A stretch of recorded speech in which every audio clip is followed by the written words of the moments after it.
सो ये एवरीवन, आज मैं पढ़ना है G1S और G2 फेज के बारे में। अब G1S और G2 फेज का सीक्वेंस है ये G1S G2। सुनने में तो ये अच्छा लगता है कि G1 G2 S फेज, यानी कि G1 phase G2 phase S phase, लेकिन ये गलत सीक्वेंस है। सही सीक्वेंस क्या है? G1S G2। अब ये तीनों क्या है? देखो, जब सेल डिवाइड होती है, एक सेल से दो सेल बनता है हमारी बॉडी में, तो वो दो फेजेस में बनता है। पहला है इंटरफेज, जिसे हम ग्रोथ फेज भी बोलते हैं, और फिर आता है डिवीजन फेज, जिसे हम एम फेज भी बोलते हैं। अगर आपको कोई चीज़ दो लोगों में बांटनी है, तो सबसे पहले तो उसकी ग्रोथ करनी पड़ेगी, वैसे ही एक और चीज़ लानी पड़ेगी, तभी तो हम दोनों लोगों को बराबर दे सकते हैं ना। वरना अगर हमारे पास एक ही चीज़ है तो या तो हम तोड़ के दोनों को दें, या तो फिर एक को दें दूसरे को ना दें। बट हमें हमारे सेल में जो चीज़ें हैं वो इक्वली, जब सेल डॉटर सेल बनेंगी तो उन दोनों को देना है। तो इसलिए सेल का पहले इंटरफेज होता है, यानी कि ग्रोथ फेज। अब ग्रोथ फेज फर्दर क्लासीफाई है 3 फेज में। वो क्लासिफिकेशन क्या है, यानी कि वो क्या है, यहाँ पे देखो। जब ग्रोथ फेज यानी कि इंटरफेज 3 कैटेगरी में क्लासीफाई है, G1S और G2।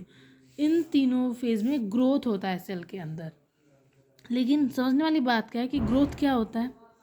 अब देखो, G1 होता है 11 घंटे का। इसमें क्या क्या बनता है? अमीनो एसिड्स का फॉर्मेशन होता है, न्यूक्लियोटाइड बनता है, आरएनए का फॉर्मेशन होता है, amino acid cell organelles increase होते हैं, और साइटोप्लाज्म का एरिया इंक्रीज होता है। अब हम बात करते हैं। जैसा कि मैं बताया, जीवन में 11 आवर कंज्यूम करता है। इसमें एटीपी का फॉर्मेशन होता है, न्यूक्लियोटाइड्स बनते हैं, आरएनए का फॉर्मेशन होता है, अमीनो एसिड्स बनते हैं, सेल ऑर्गेनल्स इंक्रीज होते हैं। सेल ऑर्गेनल्स इंक्रीज होते हैं क्यों? मतलब एक ऑर्गेनल है तो ऐसा ही ऑर्गेनल एक और बनेगा, क्योंकि दो डॉटर सेल बनते हैं और दोनों में वही सेल ऑर्गेनल को देना है। और साइटोप्लाज्म का एरिया इंक्रीज होता है। क्यों इंक्रीज होता है? क्योंकि सेल ऑर्गेनल्स इंक्रीज हो रहे हैं, ये सारी चीज़ें बन रही है, तो एरिया भी तो चाहिए ना उसको रखने के लिए। फिर आता है एस फेज। एस फेज कितने टाइम का है? 8 आवर कंज्यूम करता है, यानी कि एस फेज टोटल 8 घंटे का होता है। इसमें क्या चीज़ें परफॉर्म होती हैं? डीएनए का रेप्लिकेशन होता है, हिस्टोन प्रोटीन का डुप्लीकेशन होता है। हिस्टोन प्रोटीन वही जो जिसपे डीएनए लिपटा हुआ रहता है, जो डीएनए के फोल्डिंग में हेल्प करता है। और सेंट्रियोल का डुप्लीकेशन होता है। ठीक है, अब सेंट्रियोल वही है जो क्रोमोसोम को इक्वली डिस्ट्रीब्यूट करता है, बांटता है, अलग अलग करता है। और जब सेल के अंदर न्यूक्लियस का डिवीजन होता है तो क्रोमोसोम इक्वली डिवाइड करता है, उसमें सेंट्रियोल का ही रोल होता है। ओके, तो एस फेज 8 घंटे कंज्यूम करता है, डीएनए का रेप्लिकेशन होता है, हिस्टोन प्रोटीन का डुप्लीकेशन होता है, और सेंट्रियोल का डुप्लीकेशन होता है।